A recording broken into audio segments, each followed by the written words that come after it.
Hello दोस्तों, welcome to my YouTube channel. मेरा नाम है पंकज चौधरी। आज की इस वीडियो में मैं आपको बताऊंगा वीआरएफ क्या होता है और प्रैक्टिकली भी बताऊंगा कि ये कहां पर यूज किया जाता है और किस तरह से ये वर्क करता है। अगर आप किसी भी कंपनी में जॉब कर रहे हो तो आपने वीआरएफ के बारे में जरूर सुना होगा और हो सकता है आप प्रॉपर वीआरएफ पर भी वर्क कर रहे हो।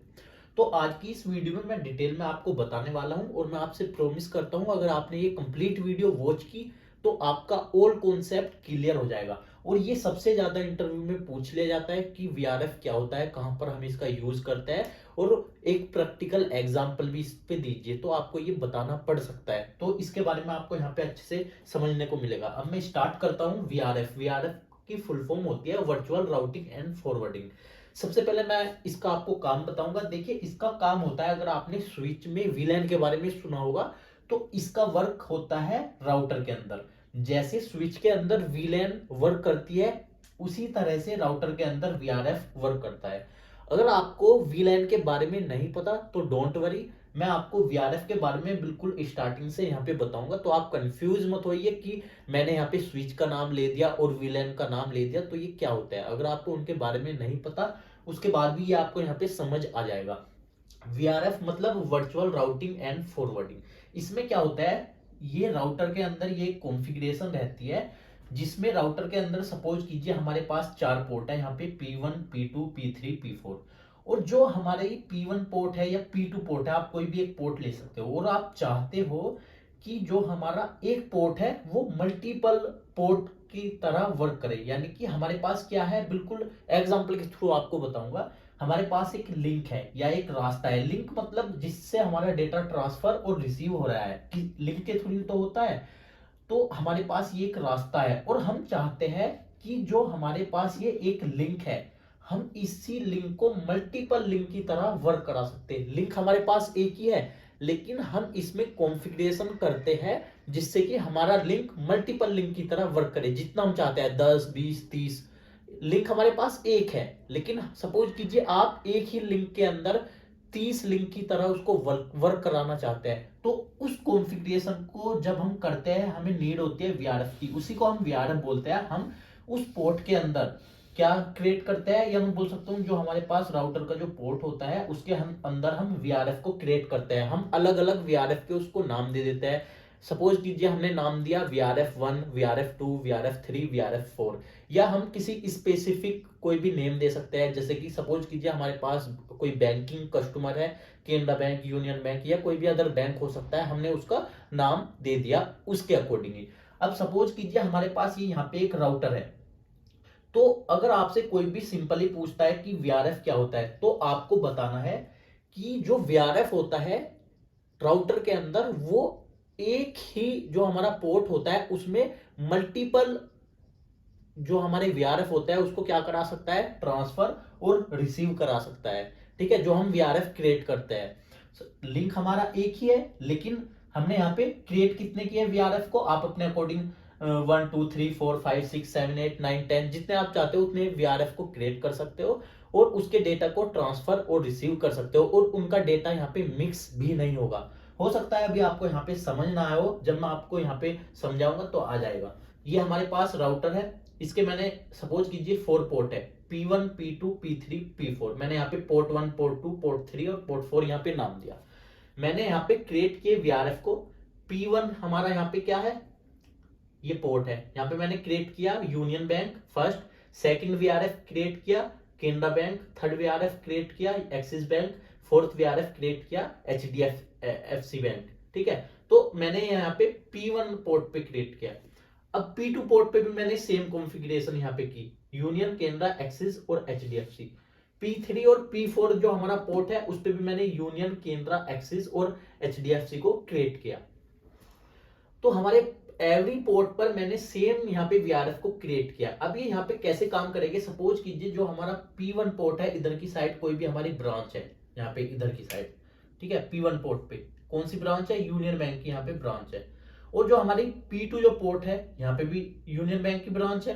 P2 पे मैंने किया ना, और उसका नाम दे दिया मैंने यूनियन बैंक का ही मैंने नाम दिया वीआरएफ यूनियन बैंक करके मैंने उसका यहाँ पे नाम दिया। तो P1 पे भी यूनियन बैंक हो गया, P2 पे भी यूनियन बैंक हो गया। तो जब इनका सेम वीआरएफ रहेगा तो ये आपस में कम्युनिकेशन कर सकते हैं, ठीक है। और दूसरी चीज, जो हमारा P1 पे जो केनरा बैंक का वीआरएफ है, लेकिन उसकी लोकेशन इधर की साइड है, ठीक है, कहीं पे, और वो कहां से कनेक्ट है, P1 से कनेक्ट है। सेम यहाँ पे P2 से भी यहाँ पे केनरा बैंक की दूसरी ब्रांच कनेक्ट है, ये यहाँ पे फर्स्ट ब्रांच हो गई, ये यहाँ पे सेकंड ब्रांच हो गई, और ये आपस में कम्युनिकेशन करना चाहते हैं तो ये आसानी से कर पाएंगे क्योंकि इनका वीआरएफ सेम है, इनका वीआरएफ सेम है, केनरा बैंक जो हमने दिया है। लेकिन यहाँ पे ये मिक्स अप नहीं होगा। जो यूनियन बैंक है ना, इस साइड जो ब्रांच 1 है यूनियन बैंक की, वो कम्युनिकेट नहीं कर पाएगा केनरा बैंक की यहाँ पे सेकंड ब्रांच से, क्योंकि उसका वीआरएफ चेंज हो गया, वीआरएफ नेम उसका डिफरेंट हो गया। तो यहाँ पे जो ये लिंक है वो किस तरह वर्क कर रहा है, ये तो मल्टीपल वीआरएफ को रिसीव कर सकता है और ट्रांसफर भी कर सकता है यहां से यहां तक, ठीक है, आगे कोई भी नेटवर्क हो सकता है, और सेम वर्क ये कर रहा है इधर की साइड का, ठीक है। तो इसका मतलब ये है कि जो हमारे मल्टीपल वीआरएफ्स होते हैं उनके डेटा को ये रिसीव और सेंड कर सकता है, जो हमारा जो राउटर होता है जब हम वीआरएफ को क्रिएट कर लेते हैं तो इसके अंदर जो वर्चुअल हम क्रिएट करते हैं ना, राउटिंग एंड फॉरवर्डिंग, वो होती है। और दूसरी चीज मैं आपको समझाना चाहूंगा इस तरह से कि जो हमारा राउटर होता है वीआरएफ में, जब हम कॉन्फ़िगरेशन करते हैं वीआरएफ की, तो राउटर के पास मल्टीपल टेबल्स होती है, ठीक है। अब ये हमारा एक राउटर है, ठीक है, इस राउटर पे जो यूनियन बैंक का वीआरएफ है उसकी भी राउटिंग टेबल रहेगी कि ब्रांच 1 इधर की साइड कनेक्ट है यूनियन बैंक पे, ब्रांच 2 इधर की साइड कनेक्ट है, केनरा बैंक इधर की साइड कनेक्ट है, फर्स्ट ब्रांच, ये सेकंड इधर की साइड कनेक्ट है, और जो कि इसका वीआरएफ क्या है, केनरा बैंक, यूनियन बैंक का यूनियन बैंक हो गया, केनरा बैंक का केनरा बैंक हो गया। यानी कि इसके पास मल्टीपल राउटिंग टेबल्स होती है। अगर मैं आपको एक वर्ड में बताऊं, इसके पास मल्टीपल राउटिंग टेबल्स होती है। और दूसरी चीज मैंने आपको बताई कि ये मल्टीपल वीआरएफ के डेटा को सेंड और रिसीव कर सकता है। आई होप आपको यहाँ पे ये समझ आ गया होगा कि ये कैसे होता है, P1 P2 P3 P4 करके मैंने एग्जांपल के थ्रू आपको समझा दिया। अब मैं आपको एक रियल सिनेरियो में समझाऊंगा एग्जांपल के थ्रू कि अगर आप किसी भी कंपनी में वर्क कर रहे होते हैं तो थोड़ा स्ट्रक्चर कैसा होता है नेटवर्क का और ये कैसे काम करता है, आपको यहाँ पे आसानी से समझ आ जाएगा। देखिए, जो वीआरएफ होता है वो मोस्टली हम यूज करते हैं जहां पर हम MPLS का यूज कर रहे होते हैं। ध्यान से सुनिए, जहां पर हम MPLS सर्विस, जो हमारी ISP होती है, इंटरनेट सर्विस प्रोवाइडर, एयरटेल, जियो, वोडाफोन, आइडिया, अगर ये MPLS की सर्विस जहां पर दे रहे होते हैं वहां पर मोस्टली वीआरएफ यूज किया जाता है। तो जो हमारा MPLS होता है इसमें मल्टीपल राउटर होते हैं, ठीक है। तो मैंने यहाँ पे दो राउटर लिए, R1 और R2, इसके अंदर भी मल्टीपल होते हैं लेकिन मैंने यहाँ पे सिर्फ दो राउटर लिए, R1 एंड R2। इसमें क्या होता है, जो हमारा यहाँ से जो डायरेक्ट लिंक जाएगा वो किसी मीडियम से कनेक्ट रहेगा। वो कोई भी यहाँ पे मीडियम हो सकता है, यानी कि LTE का हो सकता है कस्टमर 4G यूज कर रहा है या अदर टेक्नोलॉजी को यूज कर रहा है, जैसे कि कोपर को यूज कर रहा है, वायर टेक्नोलॉजी को यूज कर रहा है, या कोई भी वायरलेस टेक्नोलॉजी को यूज कर रहा है। मैंने यहाँ पे एक एग्जांपल लिया बस LTE का, यानी कि 4G का। और लेकिन यहाँ पे अदर मीडियम भी हो सकता है, अदर टेक्नोलॉजी भी हो सकती है जो कि कस्टमर को डायरेक्ट कनेक्ट करने का यहाँ पे काम करेगी, या मैं बोल सकता हूँ एक कनेक्टिविटी प्रोवाइड करेगी। सेम इधर की साइड मैंने बिल्कुल सेम सिनेरियो लिया है, ठीक है। तो इधर की साइड भी हमारी कुछ ब्रांच रहेगी, इधर की साइड भी हमारी कुछ ब्रांच रहेगी। अब ये कैसे कम्युनिकेट करेंगे और वीआरएफ यहाँ पे कैसे काम करेगा वो मैं आपको बताऊंगा। देखिए, यहाँ पे इसका वीआरएफ का क्या बेनिफिट होता है, जो हमारा MPLS जो सर्विस है उसका कोई भी राउटर है, हमने उसमें वीआरएफ को क्रिएट किया। अब यहाँ से जो यहाँ तक कनेक्टिविटी प्रोवाइड रहेगी वो यहाँ पे एक लिंक के थ्रू यहाँ पे कनेक्टिविटी प्रोवाइड रहेगी। ये कोई भी मीडियम हो सकता है या कोई भी टेक्नोलॉजी हो सकती है, LTE की या कोई भी अदर टेक्नोलॉजी, वो मैंने आपको बता ही दिया। और उसके बाद यहाँ पे यूनियन बैंक की ब्रांच कनेक्ट है, केनरा बैंक की ब्रांच कनेक्ट है, और एक्सिस बैंक की ब्रांच कनेक्ट है, और HDFC बैंक की ब्रांच कनेक्ट है। ये सब हमारी फर्स्ट ब्रांच है, मैंने लिखा हुआ है ब्रांच नंबर 1 है। इधर की साइड यहाँ पे यूनियन, केनरा, एक्सिस, HDFC की ब्रांच कनेक्ट है। यहाँ पे मैंने इन सबको नाम दिया है ब्रांच 2। ये यूनियन बैंक की सेकंड ब्रांच है, ये केनरा बैंक की सेकंड है, ये एक्सिस बैंक की सेकंड है, ये HDFC बैंक की सेकंड है। बीच में हमारा MPLS यूज हो रहा है। और ये भी मैं आपको बताऊंगा union bank hub, Canara bank hub, axis bank hub और HDFC बैंक हब मैंने यहाँ पे क्यों लिखा वो मैं आपको बताऊंगा। लेकिन सबसे पहले एक सिनेरियो समझिए सिंपल सा वीआरएफ के बारे में। हमारा ये यहाँ पे राउटर हो गया एमपीएलएस का, हमने यहाँ पे क्रिएट किया वीआरएफ को। तो हमने यहाँ पे यूनियन बैंक का भी क्रिएट किया, केनरा बैंक का भी क्रिएट किया, एक्सिस का भी क्रिएट किया और एचडीएफसी का भी क्रिएट किया।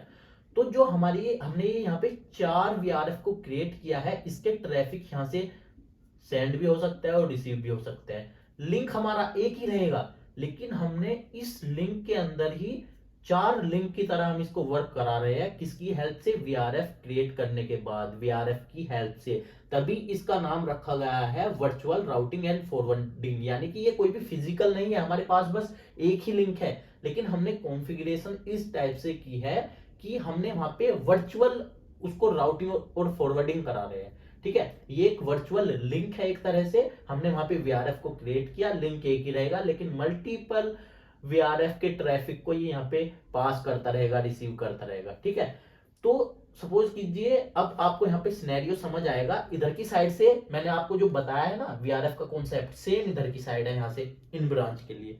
ठीक है, तो यूनियन बैंक का, केनरा बैंक का, एक्सिस बैंक का ट्रैफिक पास और रिसीव होता रहेगा। तो उससे क्या फायदा होता है? वीआरएफ जो हम क्रिएट करते हैं, अगर हम वीआरएफ क्रिएट नहीं करेंगे तो हमें जितने हम यहाँ पे ब्रांच को यूज करेंगे उतनी ज्यादा हमें यहाँ पे लिंक को प्रोवाइड करना पड़ेगा।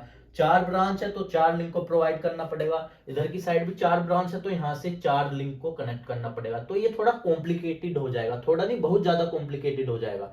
तो उससे बचने के लिए हम यहाँ पे वीआरएफ का यूज करता है। दूसरी चीज, ये हमें सिक्योरिटी भी प्रोवाइड करता है। यहाँ पे जो डेटा होता है वो हमारा मिक्सअप नहीं हो रहेगा। ठीक है, यूनियन बैंक का डेटा केनरा बैंक के पास नहीं जाएगा, इधर की साइड केनरा बैंक का डेटा यूनियन बैंक के पास नहीं जाएगा, एक्सिस बैंक का डेटा केनरा बैंक, एचडीएफसी या यूनियन के पास नहीं जाएगा। जो भी हम सेम वीआरएफ को कनेक्ट करेंगे वो सेम वीआरएफ के अंदर ही कम्युनिकेट कर सकता है, अदर वीआरएफ से कम्युनिकेट नहीं कर सकता है। तो ये यहाँ पे मेन कॉन्सेप्ट होता है। अब ये मोस्टली क्रिएट किया जाता है बैंकिंग कस्टमर के लिए, क्योंकि उनका अपना एक सर्वर होता है, अपनी ब्रांच होती है और अपने आप में ही वो कम्युनिकेट करना चाहते हैं। अब जो भी वो सॉफ्टवेयर यूज करते हैं, जो बैंकिंग कस्टमर होते हैं, उनका कोई भी एक पर्टिकुलर सर्वर रहेगा, या मैं बोल सकता हूँ कोई भी वो एक एप्लीकेशन पर्टिकुलर यूज कर रहे होंगे, उसका अपना एक सर्वर रहेगा। सपोज कीजिए वो कोई भी टूल यूज कर रहे हैं अपने सिस्टम के अंदर, ब्रांच 1 है वो वहां पे, और कोई भी बैंकिंग का यहाँ पे एप्लीकेशन है उन्होंने ओपन किया, या मैं बोल सकता हूँ टूल्स है उन्होंने ओपन किया, उसका कहीं ना कहीं पे सर्वर रहेगा। वो सर्वर कहाँ पे रखते हैं? वो अपने हब में रखते हैं। यूनियन बैंक का हब अलग रहेगा, केनरा बैंक का हब अलग रहेगा, एक्सिस बैंक का हब अलग रहेगा, एचडीएफसी बैंक का हब अलग रहेगा। तो जो यूनियन बैंक का हब रहेगा उसमें सारे के सारे सर्वर रहेंगे यूनियन बैंक के, जितने भी टूल वो यूज कर रहे हैं। ठीक है, कोई भी डेटा ये सेंड करना चाहेगा ब्रांच 1 से ब्रांच 2, तो वो सबसे पहले किसके पास जाएगा? सर्वर के पास जाएगा। यहाँ पे ए नाम का कोई भी टूल है, उसकी हेल्प से यहाँ पे ए टूल है, यहाँ पे ये ए नाम का सर्वर है। ठीक है, इस टूल से कोई भी सिस्टम है उसने यूज किया, उस डेटा को ट्रांसफर किया ए टूल की हेल्प से उस सर्वर के अंदर ही। तो वो सर्वर कहाँ पे है? हब के अंदर है। यूनियन बैंक का जो हब है वहां पे सर्वर रखा हुआ है, उसी में वो डेटा स्टोर रहेगा। ठीक है, उस सबसे पहले वहां पे जाएगा, उसके बाद डेटा होते हुए एमपीएलएस से होते हुए इसके पास जाएगा। यानी कि यहाँ पे जो बीच में वर्क कर रहा होता है वो सर्वर वर्क कर रहा होता है। ये आपको पता भी होगा, बिना सर्वर के हमारा इंटरनेट नहीं चलता है। चाहे जैसे कि वो फेसबुक हो गया, जो नॉर्मल इंटरनेट हम यूज करते हैं, फेसबुक व्हाट्सअप हो गया, इनके सर्वर रहते हैं। सबसे पहले डेटा वहीं पर जाता है, उसके बाद जिसको हम शेयर कर रहे हैं उसके पास जाता है। ठीक है, एक्सेस वहीं से ले सकता है वो फिर। तो इसका यहाँ पे सिंपली यही कॉन्सेप्ट होता है। हमने यहाँ पे वीआरएफ को क्रिएट किया, यूनियन बैंक का वीआरएफ हो गया। ठीक है, यूनियन बैंक का वीआरएफ है यहाँ पे, यहाँ से डेटा रिसीव यहाँ पे R1 के पास आ गया, R1 के पास से यूनियन बैंक के यहाँ पे जाएगा, हब में जाएगा, यहाँ पे डेटा सेंटर रहेगा, सर्वर रहेगा, मैं बोल सकता हूँ। उस सर्वर से फिर कहां पर जाएगा? इसके पास जाएगा, यहाँ पे जो यहाँ पे यूनियन बैंक का है। ठीक है, वो केनरा बैंक के पास नहीं आएगा, क्योंकि केनरा बैंक का वीआरएफ डिफरेंट है। और आपस में जो ये हमारे वीआरएफ होता है, अलग अलग वीआरएफ आपस में कम्युनिकेट नहीं कर सकता है, ये मैं आपको पहले ही बता चुका हूं। तो वीआरएफ का वर्क मैंने आपको बता दिया। कहां पर हम यूज करते हैं? मोस्टली हम एमपीएलएस में यूज करते हैं।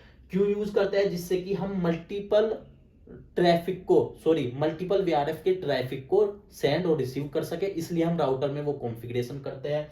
और जो हमारा ये लिंक होता है अगर हम वीआरएफ क्रिएट नहीं करेंगे तो उतनी ज्यादा हमें यहाँ पे लिंक को कनेक्ट करना पड़ेगा। वीआरएफ को जब हम वर्चुअली वहां पे क्या करते हैं, कॉन्फ़िगरेशन करते हैं, तो वो क्या करता है, राउटिंग करता है, ठीक है। तो उस चीज यहाँ पे लिंक को बचाने के लिए, या मैं बोल सकता हूँ जो ये कॉम्प्लिकेटेड हो जाता है जब हम ज्यादा लिंक को यूज करते हैं, उसको बचाने के लिए हम वीआरएफ का यहाँ पे यूज करते हैं, क्योंकि एक ही लिंक के अंदर वो मल्टीपल लिंक की तरह यहाँ पे वर्क करता है, मल्टीपल वीआरएफ के ट्रैफिक को रिसीव और शेयर कर सकता है, ठीक है। आई होप आपको यहाँ पे अच्छे से समझ में आ गया होगा। अगर आपको वीडियो अच्छी लगी है तो प्लीज लाइक कीजिए, कमेंट कीजिए, और अगर आपको कोई भी डाउट हो तब भी कमेंट कीजिए, मैं उसका आंसर आपको जरूर प्रोवाइड करूंगा। Thank you friends for watching my video.